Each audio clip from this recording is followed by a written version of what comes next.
ব্যস্ত ছিলাম, কারণ আমাদের বেরোতে অলরেডি লেট হয়ে গেছিলো আর মল রোড অলমোস্ট বন্ধ হয়ে যাচ্ছিলো, তাই কালকে আর কোনো ব্লগ করা হয়নি।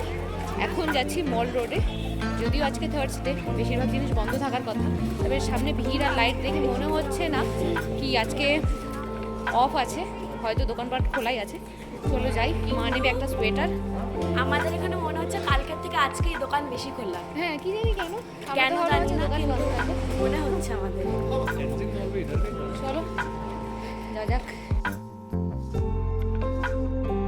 কালকে মল রোডে আসার পর টুকটাক জিনিসপত্র তো আমরা কিছু কিনেছি, কিন্তু মা নিজের জন্য একটা ফুল স্লিভ একটা কার্ডিগান কিনতে চায়, তো সেটা দেখতেই আজকে আমরা এসেছি একটা সোয়েটারের দোকানে। পরপর তো মল রোডে তোমরা অনেক সোয়েটারের দোকান পেয়ে যাবে, তবে এই দোকানটাতে না বেশ অফারও চলছিল আর ভিড়ও ছিল প্রচুর, তাই আমরা চলে এসেছি এই দোকানে। তবে দুঃখের বিষয় আমার মায়ের তেমন কিছু একটা পছন্দ হচ্ছে না, আর তার সাথে সাথে আমাদেরও না মানে ইউনিক কিছু লাগছে না যে দার্জিলিং গেছি কিছু নতুনত্ব কিছু নিয়ে আসবো বা কিছু, যেগুলো আমরা এখানে নর্মালি পাই সেই সব জিনিসপত্রই পাওয়া যাচ্ছে, যার জন্য মায়ের খুব একটা বেশি কিছু পছন্দ হচ্ছে না। সোয়েটারগুলো যখন হ্যাং করা রয়েছে না তখন দেখতে ভালো লাগছে, নামিয়ে নিয়ে এসে যখন পরছে তখন মার তেমন একটা পছন্দ হচ্ছে না। দেখো এখানেও বেশ কিছু সোয়েটার রয়েছে, এগুলো কার্ডিগান টাইপের রয়েছে, কিন্তু খুব একটা ভালো লাগছে না পরার পর। অনেক খোঁজাখুঁজি করার পর এই দোকানটাতে আমরা এসেছি। এই দোকানে জিনিসপত্র মোটামুটি পছন্দ হওয়ার মতো, কিন্তু ওনারা সোয়েটারের যে প্রাইস বলছে সেটা ব্র্যান্ডেড সোয়েটারের থেকেও বেশি। দার্জিলিং বিশেষ করে শীতের জায়গাগুলোতে আমরা যতদূর জানি সোয়েটার বা শীতের পোশাকের দাম কিন্তু কম হয়, কিন্তু এখানে উনি এমন দাম বলছে যেগুলো এই জিনিসটার তুলনায় অনেকটাই বেশি, মানে যে জিনিসের দাম বলছে সেই তুলনায় দাম প্রচুর বেশি, যার জন্য কিন্তু সোয়েটার আমরা আর কিনিনি। যেগুলো পছন্দ হলো কিছুই তো নেওয়া হলো না। মল রোড থেকে হাঁটতে হাঁটতে আমরা চলে গেছিলাম চৌরাস্তা, সেখান থেকেও একবার ঘুরে এসে এখন এখানে খাচ্ছি একটুখানি চা। প্রচণ্ড ঠান্ডা জানো তো এইখানে, আর যেহেতু সকালবেলা ওই টাইগার হিলে গিয়ে সবার একটু বেশি ঠান্ডা লেগে গেছে, তাই শরীরটাও সবার খুব একটা ভালো নেই। আমরা এখানে দাঁড়িয়ে দাঁড়িয়ে একটুখানি চা খাচ্ছি, আর আশিস যে চা বিক্রি করছিল তার সাথে বিভিন্ন ধরনের গল্প করছিল। এরপর সৃজাই মল রোডের বিভিন্ন আকর্ষণীয় দোকানে এসে ঢুকে পড়ছিল, সেখান থেকে তাকে জোর জবরদস্তি আমরা বের করে এনেছি। এখন রাত 8:30 মতো বাজে, যেহেতু কালকে আমরা বাড়ির উদ্দেশ্যে রওনা দেব, তাই তাড়াতাড়ি করে চলে এসেছি রেস্টুরেন্টে খাবার খেতে। মল রোডের একদম পাশেই রয়েছে মহাকাল বলে এই বাঙালি রেস্টুরেন্টটা। এখানে যারা খেতে আসছে না তাদের মধ্যে 70% লোকই বাঙালি, আর বিগত কয়েকদিন ধরে momo, chow mein, Maggi, fried rice এই সমস্ত খেয়ে খেয়ে না আমাদের আর ভালো লাগছিল না, এবার মনটা একটুখানি ভাত ভাত করছিল। আর পিওর বাঙালি খাবার কিন্তু এই রেস্টুরেন্টটাতে পাওয়া যায়, তাই আজকে আমরা সবাই নিয়ে নিয়েছি পিওর ভেজ থালিটাতে না বেশ অনেকটা কোয়ান্টিটিতে খাবার থাকে, প্রাইসগুলো সাধারণের তুলনায় একটু বেশি হলেও কোয়ান্টিটি কিন্তু এখানে অনেক বেশি দেয়। ভেজ থালিতে ভাতের সাথে ডাল, একটা বেগুন ভাজা, আলু সেদ্ধ, তার সাথে 2 রকমের সবজি, পনির আর চাটনি ছিল, পাঁপড় ছিল, তার সাথে ছিল মিষ্টি, আর খাবারগুলোও কিন্তু যথেষ্ট টেস্টি ছিল। আমরা 4 জন এখানে বসে খেয়ে নিচ্ছি, আর বাকিরা আজকে হোটেলেই রয়েছে, ওরা আজকে বেরোয়নি। আমরা খাবার দাবার খেয়ে ওদেরটা নিয়ে চলে যাব। হাই গাইস, গুড মর্নিং, কেমন আছো তোমরা সবাই? Welcome back to the channel, welcome তোমাদের একটা নতুন ভিডিওতে। ঘড়িতে বাজে এখন সকাল 9টা মতো, এখন আমরা বেরোচ্ছি বাড়ি যাওয়ার জন্য। আমরা বেরোচ্ছি, দার্জিলিং ট্রিপ আমাদের এখানেই শেষ হলো। লাস্ট একবার জানালা খুলে আরেকবার দেখার চেষ্টা করলাম এই বাইরেটাতে, এখান থেকে কাঞ্চনজঙ্ঘার একটা ভালো ভিউ আসে, কিন্তু এতটাই কুয়াশা আজকেও কাঞ্চনজঙ্ঘা দেখা গেল না। দার্জিলিং ট্রিপটা আমাদের খুবই সুন্দর হলো, কিন্তু কাঞ্চনজঙ্ঘার ভিউ আমরা পেলাম না। আজকেও একবার ট্রাই করলাম কিন্তু কোনোভাবেই দেখা গেল না। যাই হোক, এইবারের জন্য আমাদের একটা ব্যাড লাকি ছিল। চলো তাড়াতাড়ি করে এবার বেরোই, তারপরে রাস্তায় যেতে যেতে তোমাদের সাথে কথা। ঘড়িতে বাজে এখন প্রায় সকাল 9:30 মতো। আমরা এখন চেক আউট করবো। বেশিরভাগ লাগেজই আমাদের নিচে গাড়িতে চলে গেছে, আর যে গাড়ি করে আমরা এনজিপি পর্যন্ত যাব সেই গাড়িও চলে এসেছে।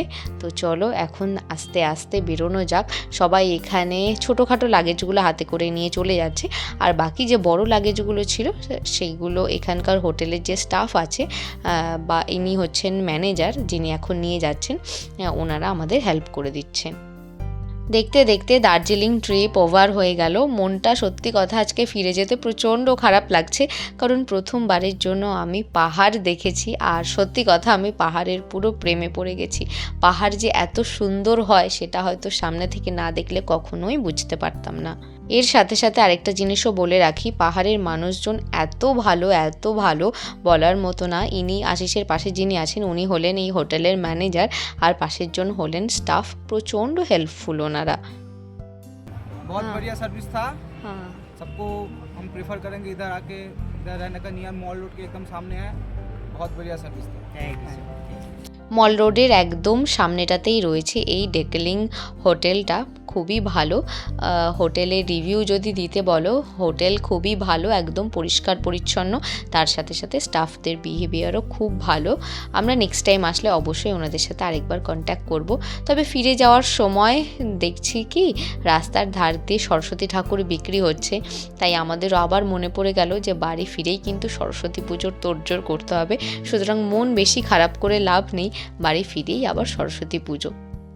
তবে পাহাড়ে এসে প্রথমবারের জন্য আমার একটা জিনিস ফিল হলো, পাহাড়ের লোকেরা না আমাদের সমতলের তুলনায় অনেক বেশি কর্মঠ বলে আমার মনে হলো, আর ওনারা অনেক বেশি হেল্পফুল আর যথেষ্ট সাদাসিধে। খুব একটা হাইফাই লাইফ ওনারা লিড করে না।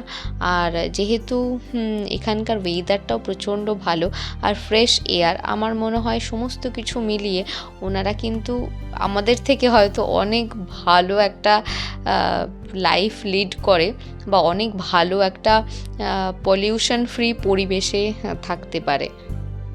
রাস্তায় আমরা দাঁড়িয়েছি এই জায়গায় ব্রেকফাস্ট করার জন্য। যাওয়ার সময়ও আমরা এখানটাতে লাঞ্চ করেছিলাম। এখানকার খাবার দাবারগুলো বেশ ভালো, তাই এখন আমরা এখানে এসেছি ব্রেকফাস্ট করার জন্য। দেখা যাক ব্রেকফাস্টে কি পাওয়া যাবে। ভেতরটা একদমই ভিড়, টেবিল আছে কিনা গিয়ে দেখতে হবে। একটু আগেই তোমাদের বললাম যে আমরা যাওয়ার সময় এখান থেকে লাঞ্চ করেছি, তো যিনি ওনার আছেন উনি আমাদের চিনতেও পেরেছেন, তাই বলছেন যে আগের দিন যে এসে যেখানে আমরা লাঞ্চ করেছি আজকে সেখানেই বসেছি ব্রেকফাস্ট করতে। আমরা এখান থেকে যে যার পছন্দ মতো একটুখানি ব্রেকফাস্ট করে নিচ্ছি। মেনলি সবার জন্য একটুখানি চা নিয়ে নিয়েছি, যেহেতু সকাল সকাল আমরা হোটেল থেকে চেক আউট করে গেছিলাম, তাই তেমনভাবে কিছুই খাওয়া হয়নি। আমি আর আশিস অ্যাজ ইউজুয়াল খাচ্ছি ম্যাগি, আর বাকিরা যে যার পছন্দের মতো খাবার খেয়ে নিয়েছে।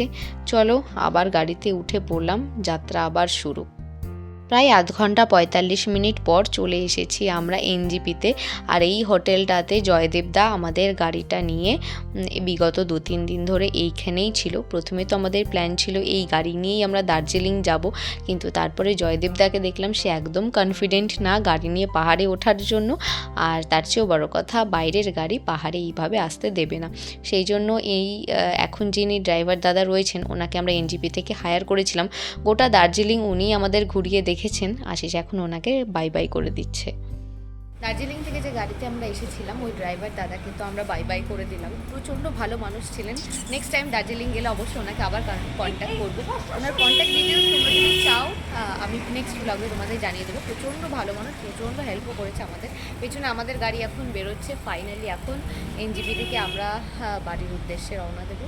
আমাদের দার্জিলিং ট্রিপ আমাদের মেনলি আমার আমরা দেখতে পাইনি, যেটা হ্যাঁ এইটা একটা নিয়ে আমরা ফিরে যাচ্ছি। আমাদের সবার আমরা দেখতে পাইনি। আমাদের সবার মনটা একটুখানি খারাপ যে আমরা কাঞ্চনজঙ্ঘা দেখতে পাইনি। কিছু কিছু মানুষের অবস্থা একটু খারাপ হয়ে গেছে, বাকি আমি আশিস তো ঠিকই আছে, অসুবিধা নেই ঠাকুর করে। চলো এবার তাদের করে বাড়ি। আমি কালকে একটু অসুস্থ হয়ে গেছিলাম, কিন্তু আজকে থেকে আবার খাওয়া শুরু করেছি। কিছু মনে করো না।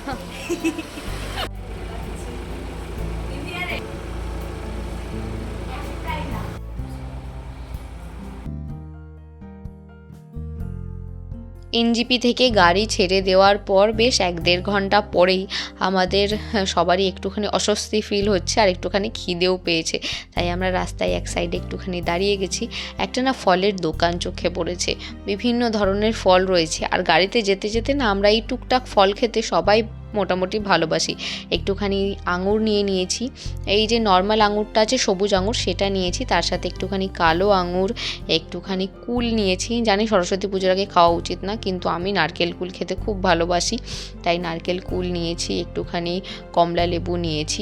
তবে আমার মা বারবার করে বলে দিয়েছিল যে একটুখানি শাকালু নিয়ে আসিস, দোকানটাতে শাকালু ছিল না, তাই যে ফলগুলো ছিল সেগুলো নিয়ে এখন আমরা খেতে খেতে বাকি রাস্তা যাচ্ছি। যেহেতু প্রায় 10 থেকে 12 ঘন্টার একটা জার্নি গাড়িতে করে আমাদের করতে হচ্ছে, রাস্তায় বিভিন্ন জায়গায় আমরা হল্ট করতে করতে আসছিলাম। আর এখন অলরেডি লাঞ্চের টাইম হয়ে গেছে, তবে আমার মা আর দাদা লাঞ্চ করবে না, ওদের খুব একটা শরীরটা ভালো লাগছে না, বুঝতেই পারছো এতটা গাড়ির জার্নি।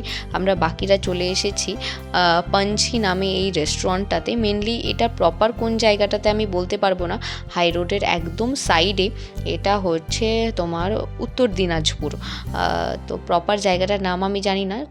যথেষ্ট ভালো একটা ধাবা কাম রেস্টুরেন্ট, সমস্ত পরিষ্কার জায়গা একদম, আর খাবার দাবারও কিন্তু বেশ ভালো ছিল। এখান থেকে আমরা আমাদের লাঞ্চটা করে নিয়েছি, তবে লাঞ্চ করেই আমরা গাড়িতে উঠতে পারছি না সবাই, তাই এখানে এই 10-15 মিনিট একটুখানি হাঁটাহাঁটি করে নিল। আর সিজা এখানে তো অ্যাজ ইউজুয়াল বদমাইশি স্টার্ট করে দিয়েছে।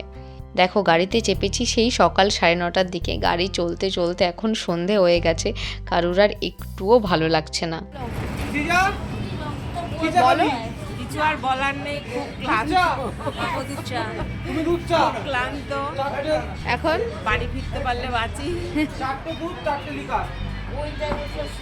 এখন আমরা মালদা মধুঘাটে চা খেতে নেমেছি, অনেক খোঁজার পর শেষমেশ এই দোকানে এই দাদাকে অনেক রিকোয়েস্ট করে আমরা লিকার চা বানানো করাচ্ছি, বলছে হবে না। আর রুটিও বলছিল হবে না। আর না রুটি হবে, রুটি বলছে একটা দেবে চায়ের সাথে খেতে, আচ্ছা কোনো অসুবিধা নেই। কটা রুটি দিব? এখন আমরা কি খাচ্ছি তাহলে? রুটি আর চা। এক পিস দাও। এই আমরা এখন তাহলে এখন আমরা চা খাচ্ছি, আর মা আছে রুটি দিয়ে চা খাবো। কেন? আমাকে ক্ষমা করে দাও, আমি আর বেরোচ্ছি না বাড়ি থেকে। সরস্বতী পুজোর দিন হন্ডা দিতে বেরোবো, বেরিয়ে বিকালবেলা বাড়ি, আমি আর বেরোবোই না। আমরা এখন চা খাচ্ছি, চাটা খেয়ে একটুখানি এখানে রেস্ট নেবো, তারপরে আবার গাড়িতে যাবো। আজকে রাস্তা ঘোরাচ্ছেই না, বাড়ি যেতে যেতে অলমোস্ট আজকে 12টা বাজে। এখন এখানে একটুখানি বসবো সবাই মিলে, একটু গল্প গুজব করবো, তারপরে আবার আমি ওর বোন হই। তারপরে আবার গাড়িতে যাবো। চলো।